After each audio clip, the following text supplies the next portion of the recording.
नाज़रीन, आपको breaking news से आगे करते चलेंगे। कराची में शारा फैसल पर पुलिस हेड ऑफिस पर हमला, फायरिंग का तबादला ताहाल जारी है। नाज़रीन, आपको ब्रेकिंग न्यूज से आगाह करते चलेंगे। कराची में शारा फैसल पर पुलिस हेड ऑफिस पर फायरिंग का तबादला जारी। शारा फैसल पर वाक़ कराची पुलिस ऑफिस KPO पर हमला हुआ है और फायरिंग का तबादला जारी है।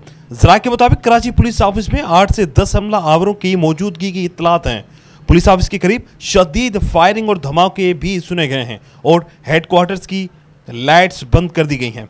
कराची पुलिस ऑफिस के बाहर फायरिंग का सिलसिला वक्फे से जारी है।